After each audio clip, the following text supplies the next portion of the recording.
Welcome back to Season 2 of Nuclear Matters from the Australian National University. I'm your host, Liz Williams, Interim Director of the ANU Nuclear Stewardship Network and Nuclear Systems Discipline Lead for the ANU School of Engineering. Imagine a global network of sensor stations ready to detect even the smallest nuclear weapons test. This network is a reality. As we learned in our last episode, the Comprehensive Nuclear Test Ban Treaty Organization's monitoring network is up, running, and ready for the treaty to enter into force. One of the most important of those stations is located in Australia's remote Northern Territory, the Warramunga Seismic and Infrasound facility, and it's operated by the Australian National University. I'm joined today by Professor Hrvoje Tkalčić, Head of Geophysics at ANU and Director of the Warramunga facility.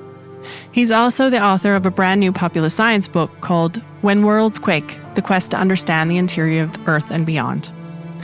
In this episode, we talk about what seismology actually is, how waves generated by earthquakes, storms, and even whale calls can be used to see inside the Earth, and how the extraordinary silence of the Australian outback makes it one of the best places on the planet to listen for nuclear tests. Let's listen in.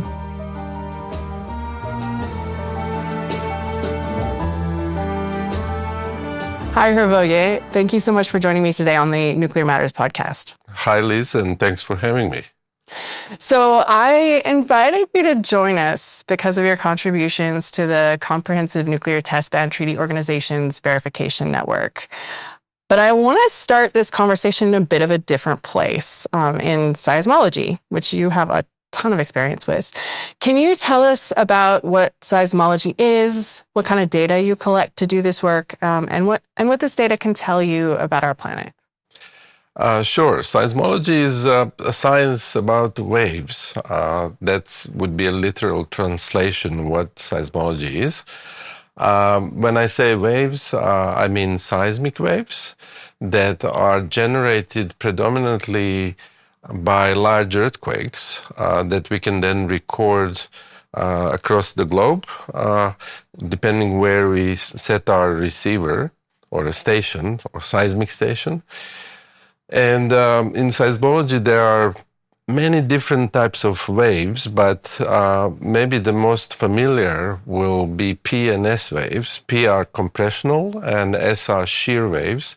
They move through the interior of the planet, whereas surface waves, we also have surface waves in seismology, Rayleigh and Love waves.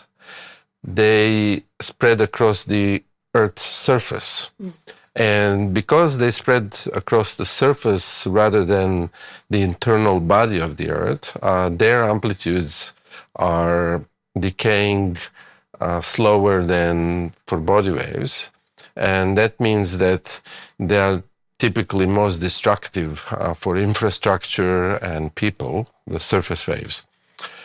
So those are the types of waves. Can we give people a picture of what these are like? I mean, can we use like an example, like, a slinky moving? Yeah, exactly. The compressional waves are essentially similar to sound waves, and that's where the molecules of air through which the sound waves is moving basically communicate with each other. So in seismology, the compressional waves are waves where the ground motion or the particles move in the direction of the wave propagation.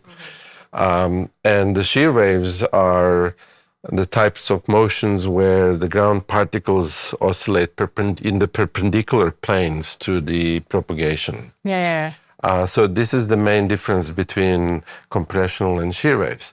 And why is this relevant for us? It's relevant because explosions produce this kind of isotropic pattern where you have this compressional type of motion equal in all directions, whereas tectonic earthquakes, for instance, produce a lot of shear type of motion. And that of course helps us to discriminate between explosions and earthquakes. Yeah, okay. So basically in the data that you collect, you can detect the various types of waves that you might be observing in your instruments. Exactly, in the waveforms that we record, and we can say a little bit more about what type of data we record. So seismographs are sensitive instruments that are so sensitive that they can basically record a motion that is 1,000 times smaller than the thickness of a hair, for example. I'm just giving you an example to realize that these are much beyond the human perception, right? And these instruments can record either displacement of the ground, a velocity, or acceleration. So we call them either velocimeters or accelerometers, and etc. So these are the type of motions that we detect with seismographs. Okay, so with when you're detecting velocity, that's basically the speed of movement, right? The speed of the ground particle motion. Yep. And then accelerometers are detecting change in speed. Correct. Yes. Change in time. Yes. Okay. What can you use this data for? You've mentioned the difference between explosions and earthquakes, but you've also talked about how sensitive these instruments are. What kinds of things do you see in the data? Yes, so we're talking about continuing recording of seismic data. When I was a graduate student, seismology used to be a study of earthquakes, with maybe just a few areas where we would go beyond that. Nowadays, seismology is a study of every single motion you can imagine in the solid earth, atmosphere, or ocean, and even beyond the Earth's atmosphere. So nowadays we study quakes on other planets as well. But when it comes to a type of motion that we detect, we constantly detect this interaction between the solid earth, atmosphere, and oceans, and that is known as a microseismic noise. Then on top of that, we have these sudden types of movement that could be generated by earthquakes. Due to the accumulation of stress, what happens is that if that stress exceeds the internal strength of the rocks break. That generates waves, and we feel it as an earthquake. So we detect typically when there is an earthquake, the first motion is a P wave, because P waves propagate fastest through the Earth's interior. That's followed by S waves, or shear waves. And finally, that's followed by surface waves if an earthquake was shallow enough to generate surface waves. Apart from earthquakes, we detect, of course, volcanic eruptions. We detect meteorite impacts. We detect fauna. Let's say these days we can detect whale calls with the instruments that are now not only placed on the continents, but they're also placed on the ocean bottom. We detect, as I said before, this constant interaction between the solid earth, atmosphere, and oceans. And finally, we detect human activities. I should say, if maybe that leads to the next question, but I can say that Australia is an incredible place because it's a relatively quiet continent in comparison with some other continents. And there are two reasons for that. The first reason is that many of the rocks that make the Australian continent are old rocks. So in some places in Australia, it's almost like stepping on a fossil because the rocks are older than 3 billion years, for example. So these are very stable parts of the continent, and seismic energy propagates through that stable part of the continent relatively efficiently. So we are, scientifically speaking, in that sense, we are lucky because we detect certain type of seismic waves that maybe our colleagues on other continents cannot detect. I want to find out a little bit more about how this works for the Comprehensive Nuclear Test Ban Treaty Organization's verification work. So it sounds like it's an amazing place to do science, and I'm wondering if we can translate that to what that means for this kind of verification work that is part of this treaty obligation. First of all, I would say that Australia has a unique geographic position. So it's a place between the Indian Ocean and the Pacific Ocean, and it has a unique place in the southern hemisphere. So you can imagine that if you are going to listen the Earth, if you are going to listen for clandestine tests, there's no better place than Australia then. Mm-hmm. And essentially, what I was going to say is that quietness of Australia also contributes to the fact that stations like Warramunga station that we operate are some of the best in the verification network, in the international network. Yeah. So let's introduce our listeners to Warramunga. Can you tell me about what it is and your role, and maybe how you came to work as part of the team? Well,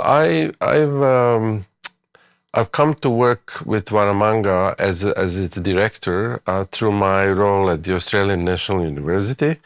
The Australian National University and the Research School of Earth Sciences had been operating this array or seismic and infrasound facility for many decades now.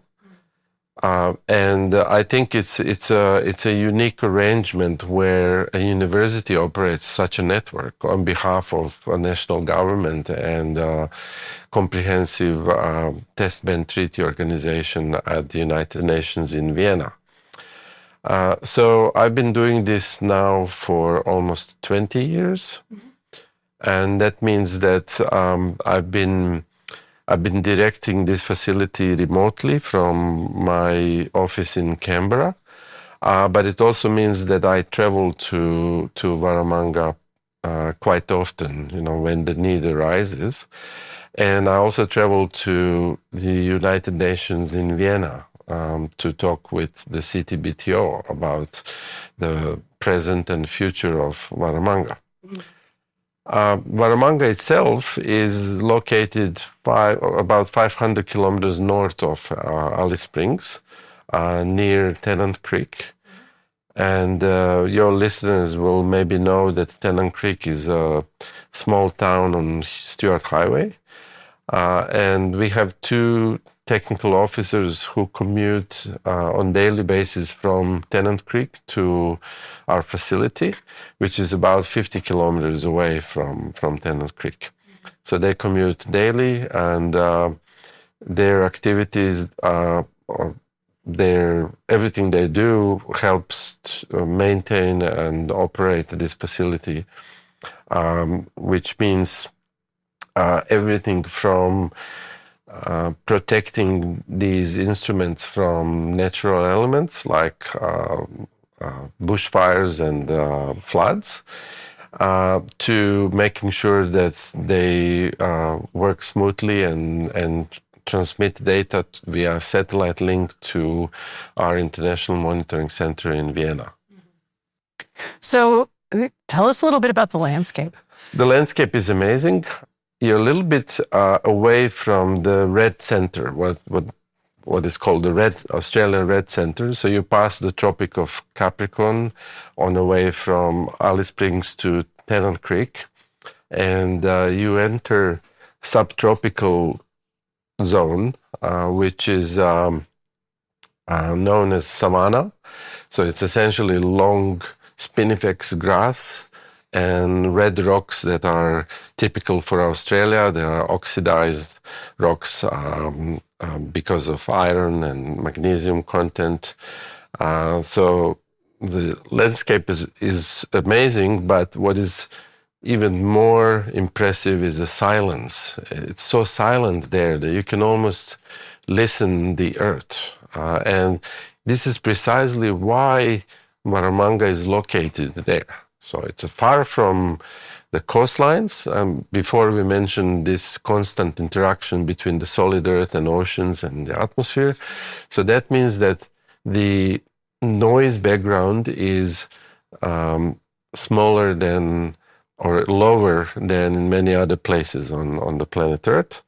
And secondly, we are far away from any anthropogenic activities, from any human significant towns and cities. And that makes perfect conditions to detect feeble signals that travel from events on the other side of the Earth to the Australian continent. So I imagine you have wildlife out there, and I imagine that also the environment plays some kind of role in how you need to manage the facility. Can you tell us a little bit about that? Well, sure. It's a unique Australian flora and fauna for that subtropical belt. We have a whole range of lizards and snakes, of course, but there are also wild horses living on the Warramunga land, and we can detect them. Our instruments are so sensitive that sometimes I jokingly say that we can detect a fly flying over savanna.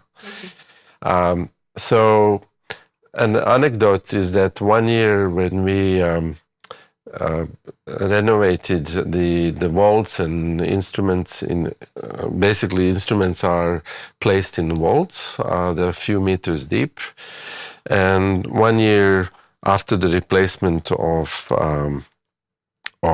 some of the elements, we detected an unusual noise, and it turned out that pretty much each of the instrument had 2 goannas wrapped around our sensor. And they created a very unusual noise that looked different than anything that people in Vienna have seen. Did you get a call going, what's going on? That's right, yes. So we had to rescue the goannas from each of the vaults. So maybe this brings me to another question. I mean, I imagine that there are advancements in the sensing networks that, like in the technology that you're using to do the work. And I am imagining that, I mean, you just indicated that they've replaced some sensors and then goannas decided to make themselves at home. What does it look like to develop and improve this network over time, like from a technology perspective, from a science perspective? Can you tell me a little bit about that, and also about how that might play out when you're building up an international network, but you have clearly some of these local considerations that can shape how well that network works? Yeah, look, I think I can only speak from my perspective as someone who operates a network in Australia. Our conditions are quite different from other places in the world where there are the International Monitoring Center stations. And maybe I should mention that there are these stations in Siberia, there are these stations in the jungle, in Antarctica, in the oceans, and these are very unique conditions, and it's important that people at the CTBTO take this into consideration, because the example with goannas nicely illustrate that you cannot unify that network. You really have to adapt to the conditions. And maybe that's a good opportunity to also mention that apart from seismic stations, this network consists of infrasound stations that measure the pressure waves in the atmosphere. So the seismic network detects the waves that propagate through the Earth's interior and through its and across its surface. The infrasound network detects pressure waves that propagate through the atmosphere.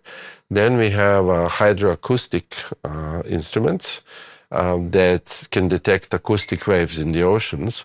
And finally, we have radionuclide stations that can detect any sort of chemical fingerprint due to the detonation of nuclear bombs. Mm-hmm. So those are very different types of instruments, and Warramunga is unique in the sense that it has both seismic and infrasound instruments at the same location. Okay, so that's not typical of the network? That's not typical of a network. Some stations are simply seismic, and some instruments are single instruments. Warramunga is an array.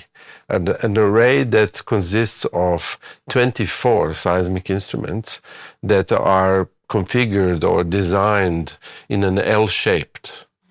And the reason for an L-shaped is to get a good control over the back azimuth and the incident angle of the incoming wave field. And when the current Warramunga configuration was designed, there were nuclear tests by India and Pakistan. So one of the arms is actually pointing to India and Pakistan. Interesting. And so that was because when that array was designed, they were expecting more testing? Correct. Yes. What does that mean for sensitivity for other locations around the globe? I mean, you've indicated the instruments are incredibly sensitive, but I'm wondering, there was a decision at that point shaped by geopolitics, effectively. There was a decision shaped by geopolitics, of course. This is much before my time, but Warramunga operated from the 60s, right? So it detected hundreds and thousands of explosions during the Cold War era, including explosions by the United States, by the Soviet Union, China, France, the UK, and as I mentioned, India, Pakistan, and most recently, the Democratic People's Republic of Korea. Yeah. So this is before the Comprehensive Test Ban Treaty actually came into, was presented for signature. So can you tell me a bit about that back history and how that ended up becoming part of this global network? Yeah, when Warramunga was first commissioned, it was at that time, it was the British Atomic Commission. And I think that's a predecessor of the Comprehensive Nuclear Test Ban Treaty organization at the United States and at the United Nations. Right. Okay. So that history. So that's of course, the Australian link to the UK. But historically, the United States had many stations and still has today. For example, our sister station is in Alice Springs. Mm. And it is managed entirely by the U.S. Army, by their personnel. Maybe we can talk a bit about how, over time, this network has been built up, even preceding the Test Ban Treaty, and what that means for how well you can detect these kinds of events. Yeah, I think you're right that most recently we didn't have that many man-made events that were detected, apart from the mentioned 6 nuclear explosions by DPRK in the time interval from 2006 to 2017. So there were 6 explosions. And of course, there were chemical explosions. There were other man-made events that were detected by Warramunga. But if you go back in time, Warramunga detected hundreds and thousands of explosions during the Cold War era. How the design itself didn't change much, simply because this L shape is convenient to detect most of the events. In fact, we can detect events on an individual element of Warramunga, but when you have 24 elements, you essentially stack the energy of the incoming seismic wave field in a way that it emphasizes certain arrivals that we can characterize as explosions or tectonic events. The way it works is that Warramunga, of course, is a part of the monitoring network, but it underpins a lot of fundamental research. And on the other hand, the progress in fundamental research on the physics of wave propagation, earth structure, physics of the seismic sources sort of feeds back to the field of verification and enhances our capacity to discriminate between earthquakes and man-made events. Mm-hmm. So there is this element of fundamental science feeding the applications, but also the data that is recorded by Warramunga is almost like a treasure chest to scientists, because we can study fundamental questions about the Earth and the Earth's interior by using this data. Right. So the data, obviously the data goes to Vienna and is used for this very specific purpose, but that's right. There are scientists all over the world who are using this data to explore these fundamental questions. Exactly. And I think this is maybe underappreciated, but I can tell you that we use the Warramunga data for some of the most fundamental questions about the Earth. And I can give you an example of the inner core as the deepest layer of the Earth that I use in my research. So I use a lot of data, a lot of globally recorded data, and among them is Warramunga, of course, and similar facilities. But most recently, we use Warramunga and a few other arrays in Australia to also detect seasonal changes in the storms in the Southern Ocean and the Pacific Ocean. We even detected the storms from the North Atlantic that basically generated the waves in the same way that earthquakes generate waves that travel through the Earth's center from the North Atlantic to Warramunga in Australia. So it was for the first time that we detected the core waves that were generated by storms in the North Atlantic. And this is only possible because of the sensitivity of these instruments. So that is fascinating in its own right. And I'm imagining, though, this is maybe feeding into studies of climate change and all of this. Is that... Yeah, these days you can definitely use seismology to detect environmental phenomena and changes. You can use seismology to look at the ice properties of Antarctica, to look at some temporal changes in the ice thickness. As I said, you can use it to track storms and patterns in the Southern Ocean and the Pacific. You can use seismology to listen to whales. There are so many different applications these days that it's overwhelming. So essentially, seismology became a forensic science for the 21st century.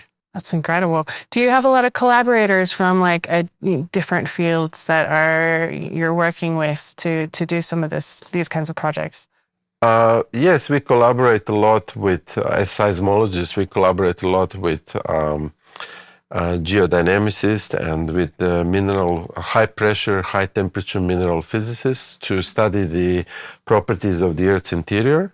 But we also collaborate with mathematical geophysicists, especially when it comes to large data sets that we are facing these days. We are actually looking for a collaborator to study the whales in the Southern Ocean. So we detected a lot of whale calls, and now we need a biologist who study whales to help us understand these patterns. So we need to put a call out in the show notes, yeah? Yeah, that would be fantastic. I'm going to ask a slightly naive question. But this is perhaps giving me an opportunity to link things back to the nuclear fuel cycle. Uranium and thorium play a role in that the movement within the Earth's crust, right, and the evolution of how that's happened with our planet. Do you know much of that story? Can you share a bit of that? I know. Well, yeah, I know different aspects of the story about the radioactive elements. The obvious one was this historical miscalculation of the Earth's age, right? That was before the radioactivity was found or discovered.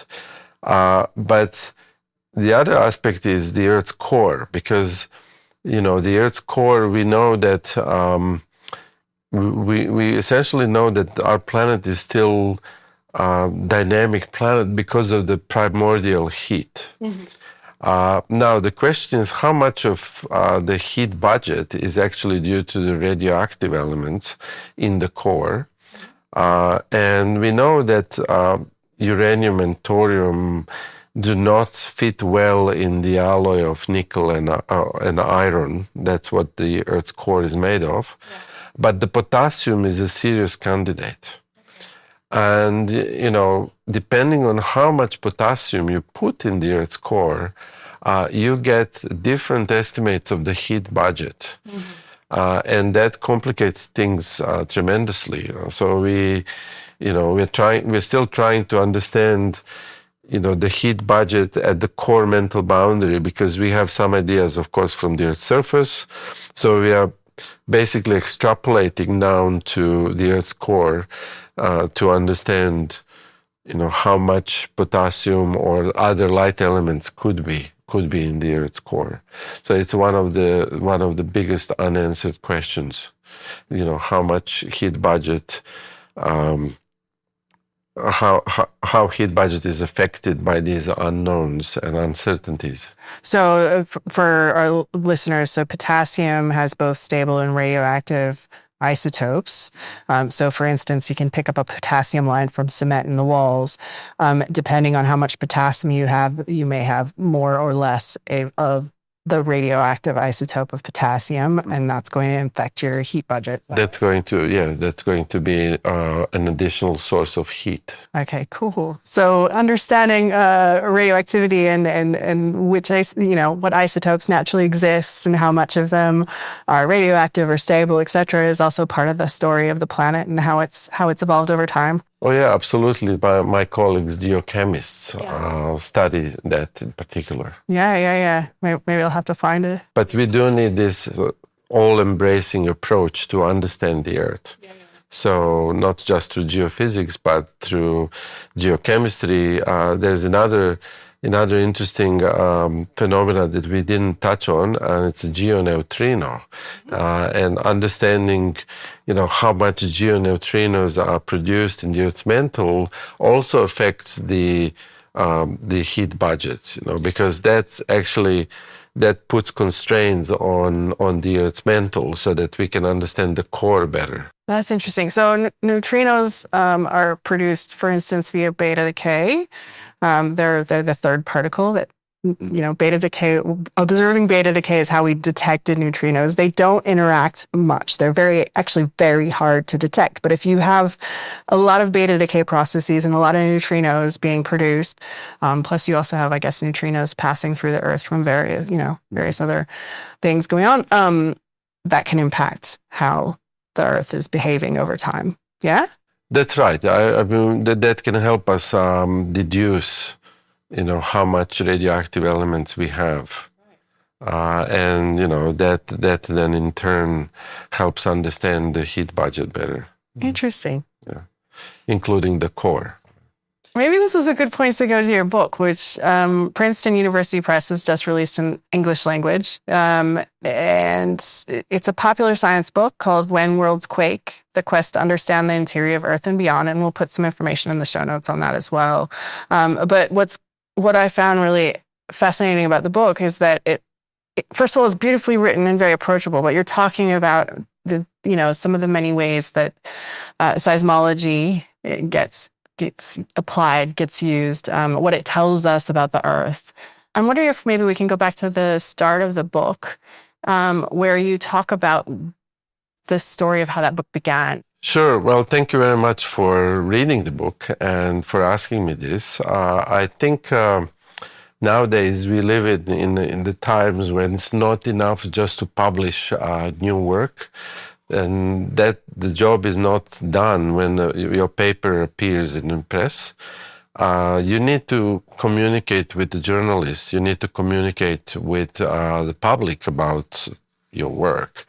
And this is what happened for me. I decided to, after each paper we publish, I decided to write a little text to try to, in an approachable way, to explain to our journalists here at the university, other journalists, but also to the wide audience, what we have been doing and what kind of results we obtained. I think that's very important. And that led to, because of the feedback I received, that led to further questions and answers, and it sort of catalyzed for me, further stories that I should be writing about.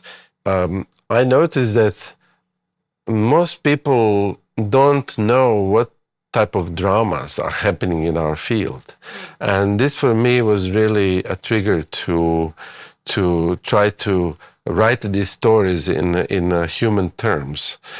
For example, from the pioneers of seismology who analyzed earthquake records by candlelight, to my colleagues these days who deploy instruments at the ocean floor and even on the surfaces of other planets like Mars and the Moon. I'm wondering if you have any thoughts you might want to share with people who might be interested in this kind of work. Is there any bits of wisdom you wish that you had known when you were starting out the study? Well, thanks for asking this. I think it's such a wonderful field because, when you are outside doing field work, you are surrounded by, for example, in the Australian outback, by this red vastness. In the Southern Ocean, you're surrounded by stormy seas, and you're surrounded by aurora australis on the sky. And those are the moments where you realize that you have a special connection with the Earth. It's not just an object of study, but you are actually standing on it. You are a part of it. And this is something that you cannot get through the equations. This special relationship with the Earth. So I think we also live in a very exciting era of planetary exploration where global seismology becomes a planetary seismology. So everything we learn about the Earth, all the methods that we developed here could be used to study other planets, and vice versa. Studying other planets like Mars, for example, allows us to look deep in time. It's almost like a window in time to the early days of the solar system, because Mars didn't change like the Earth did. Mars didn't have plate tectonics, so that didn't recycle the face of Mars. So there are these beautiful proxies on Earth, like Antarctica, that allows us to develop methods that maybe one day our students and our children will be using to study icy worlds of the solar system. So that's really why geophysics and seismology, I think, are some of the most exciting scientific disciplines for the 21st century. In your book, you mentioned sharing some of this knowledge with people in Croatia who had questions about earthquakes that were happening during COVID, right? So there were lockdowns, etc. There were 2 significant earthquakes in 2020 in my home country. Mm-hmm. And what were people concerned about? That was actually a trigger for me to start writing about earthquakes and about feelings during earthquakes and the way that different types of motion and different types of waves are sensed.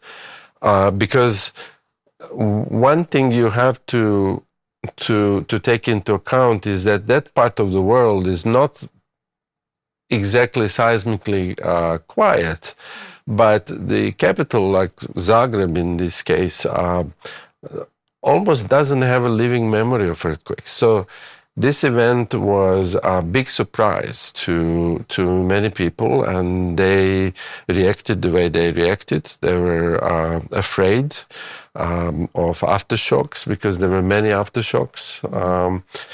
People were not sleeping in their rooms. They were on call 24/7. They were very tense, and so those were very difficult times for many people. And I was surprised that the way people reacted to me trying to share these educational stories about earthquakes. And it's interesting to see how people react when they actually understand, when they start understanding something, why these earthquakes happen, and what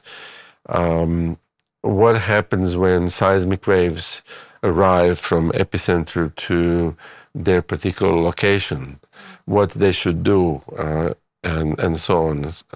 So that was a surprising aspect of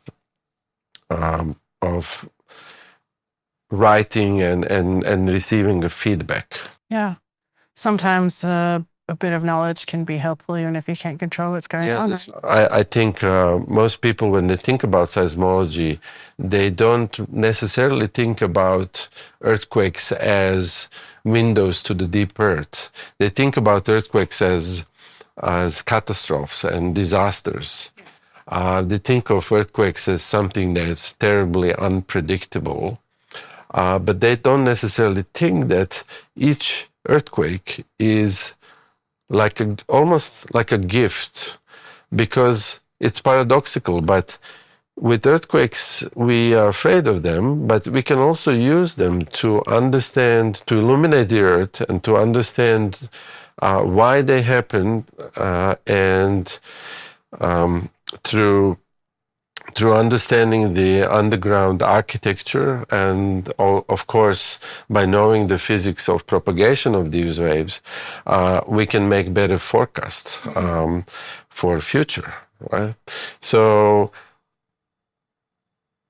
on one hand, we have earthquakes as giants that sometimes wake up, and on the other hand, we have earthquakes that are almost gifts to science, because each one helps us to illuminate the earth better. So places like Warramunga are crucial for that work as well?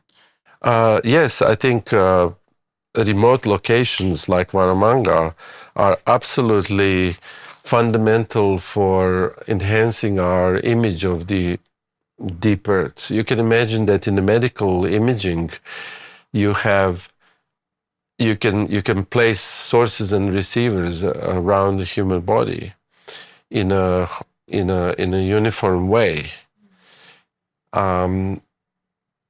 Imagine if a part of that equipment didn't work and you only had half sources or half receivers. This is exactly the situation that we have as geophysicists. The first reason is that most earthquakes occur, most large earthquakes that we can use to illuminate the earth occur only in the equatorial belt. That's where the most seismogenic zones are. And the second reason is that our stations are not uniformly distributed. And if you look at the globe, and if you imagine some volumetric coverage or volumetric sampling of the deepest parts of the Earth. You will have a very nice coverage in the northern hemisphere, simply because there are more continents, there's more continental mass that's covered by seismographs. And then you will have significant gaps in coverage in the southern hemisphere. And that's why Australia is incredibly important, because we fill that gap. So is there anything in particular you're hoping readers take away from your book when they read it?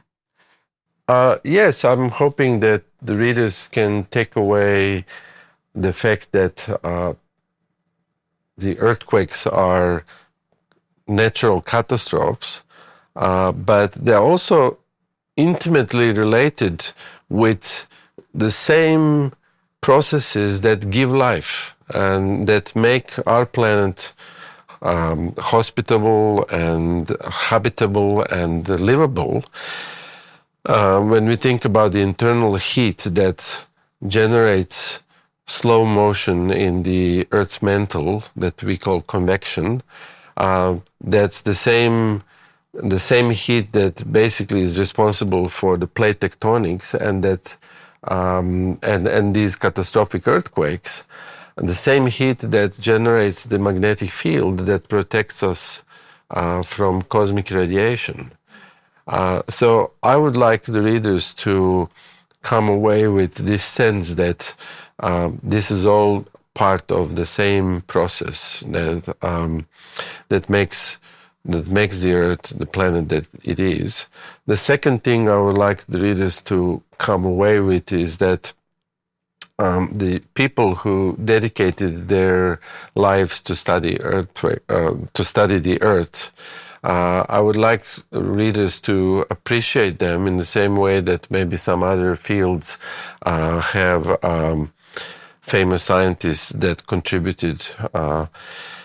And finally, I would like the readers to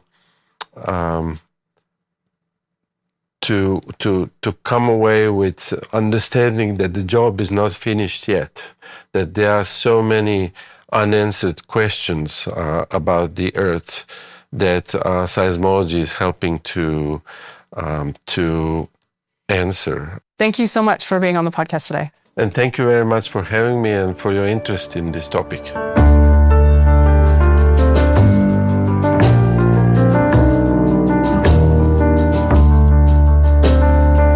Nuclear Matters is a production of the Australian National University College of Systems and Society. We acknowledge the traditional owners of the lands on which this podcast is being recorded on or listened to, and pay our respects to their elders and all First Nations people. If you liked what you heard today, please share this episode with friends, family, and colleagues. If you want to send us some feedback on an episode, please email us at nuclearmatterspodcast@anu.edu.au. Keep in mind that this podcast is intended for information and education only. The views and opinions expressed in each episode are those of the individual speakers and do not represent the official policy or position of the Australian National University College of Systems and Society or the university as a whole.